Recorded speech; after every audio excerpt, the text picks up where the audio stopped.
আজকের পর্বে শেয়ার করব একটি ইনস্ট্যান্ট দোসার রেসিপি, যেটা ব্রেকফাস্টের জন্য একদম পারফেক্ট। গ্রিন মুগ ডাল দোসা, যেটা ফার্মেন্টেশন ছাড়াই খুব সহজেই তৈরি করা যায় এবং সাথে থাকবে একটা স্পেশাল চাটনির রেসিপি। চলুন দেখে নেওয়া যাক আমার আজকের পর্বের রেসিপি গ্রিন মুগ ডাল দোসা।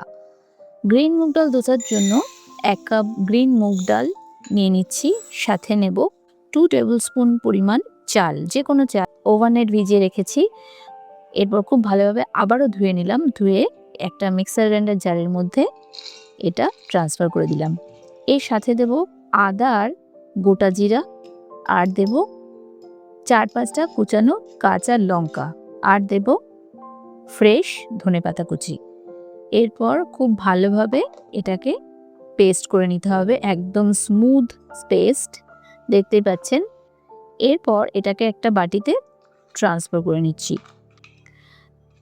এটা যেহেতু একটু ঘন আছে, এটাকে সামান্য পাতলা করতে হবে, মানে পোরিং কনসিস্টেন্সি। তাই জন্য সামান্য অল্প অল্প করে জল দিয়ে এটাকে মেশাতে হবে।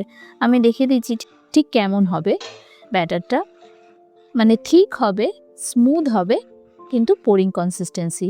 দিয়ে দেবো স্বাদ মতো নুন, দেব 1 টিস্পুন পরিমাণ হলুদ। এটাতে কালার খুব ভালোবাসে, আপনি না চাইলে হলুদ নাও দিতে পারেন, তবে হলুদ দিলে কালারটা ভীষণ ভালো আসে। দেখতেই পাচ্ছেন দোসার ব্যাটার কিন্তু একদম রেডি। দোসা ব্যাটার এইরকম স্মুথ, থিক আর পোরিং কনসিস্টেন্সি হয়। তো 5 মিনিটের জন্য রেস্টে রেখে দিচ্ছি। এবার চাটনি তৈরি করে নেব।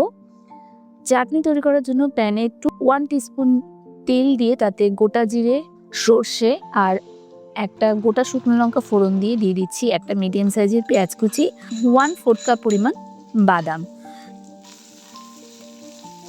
সাথে দেবো স্বাদ মতো নুন আর সামান্য পরিমাণ হলুদ গুঁড়ো। এরপর খুব ভালোভাবে লো ফ্লেমে রেখে এটাকে হালকা করে ভেজে নিতে হবে। 2-3 মিনিট ভেজে নেওয়ার পরে ফ্লেমটা অফ করে দিয়ে এটাকে সম্পূর্ণ ঠান্ডা করে নিতে হবে আর একটা মিক্সার গ্রাইন্ডার জারের মধ্যে ট্রান্সফার করে দিতে হবে। এরপর এতে 2 টেবিল স্পুন পরিমাণ তেঁতুল দিয়ে অল্প অল্প জল দিয়ে এটাকে খুব ভালোভাবে মিহি পেস্ট করে নিতে হবে, তাহলেই তৈরি হয়ে যাবে পিনাট চাটনি। এরপর আলু মশলা তৈরি করার জন্য প্যানে 1 টিস্পুন তেল দিয়ে তাতে গোটা জিরে আর সর্ষে ফোড়ন দিয়ে তাতে দেবো একটা মিডিয়াম সাইজের পেঁয়াজ আর একটা বড় সাইজের সেদ্ধ করা আলু।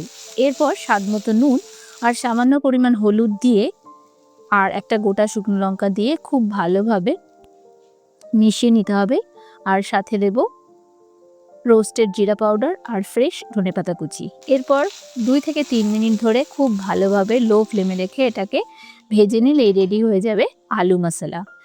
এরপর দোসা তৈরি করার জন্য অল্প একটু তেল দিয়ে খুব ভালোভাবে একটু মুছে নিচ্ছি। টেম্পারেচারটাকে অ্যাডজাস্ট করার জন্য সামান্য জল দিয়ে এটাকে একটু মুছে নিলাম। এরপর প্যানের মধ্যে সামান্য পরিমাণ ঘি ব্রাশ করে নিয়ে অল্প অল্প করে ব্যাটার দিয়ে এইভাবে চারিদিকটা থিন করে স্প্রেড করতে হবে। চারিদিকটা এভাবে ছড়িয়ে নেওয়ার পরে ফ্লেমটাকে লোতে রাখতে হবে।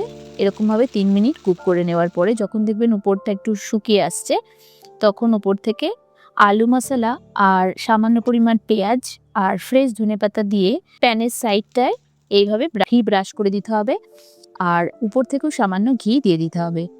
এরপর আরও 3-4 মিনিট মিডিয়াম ফ্লেমে রেখে কুক করে নিলেই দোসা কিন্তু একদম রেডি হয়ে যাবে, ক্রিস্পি দোসা। এটা কতটা ক্রিস্পি হয়েছে আমি দেখিয়ে দিচ্ছি একটা ছুরির সাহায্যে। দেখুন, এটা অ্যাকচুয়ালি গরম গরম পরিবেশন করলে আপনি এরকম ক্রিস্পি দোসা খেতে পারবেন। এরপর আবারও প্যানের মধ্যে ব্যাটার দিয়ে একইভাবে এটাকে চারিদিক থেকে একটু থিন করে এরকম ছড়িয়ে দিতে হবে। তারপর 3 মিনিট কুক করে নেওয়ার পরে উপরটা শুকিয়ে আসলেই উপর থেকে আলু মশলা আর দেব সামান্য পরিমাণ পেঁয়াজ আর ফ্রেশ ধনেপাতা কুচি। এরপর উপর থেকে সামান্য ঘি দিয়ে 3-4 মিনিট কুক করে নেওয়ার পরেই টোটাল 5 থেকে 7 মিনিট কুক করতে হবে। দেখবেন দোসা কিন্তু একদম রেডি, ক্রিস্পি দোসা, সাথে থাকবে অসাধারণ সুস্বাদু পিনাট চাটনি।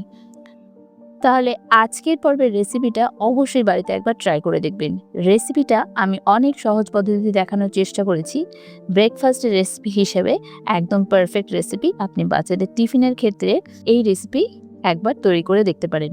এই রেসিপিটা কেমন লাগলো সেটা অবশ্যই আমাকে কমেন্ট সেকশনে জানাবেন। রেসিপিটা যদি ভালো লেগে থাকে তাহলে আমার ভিডিওটিতে একটা লাইক দিয়ে দেবেন এবং সকল বন্ধুদের সাথে শেয়ার করবেন।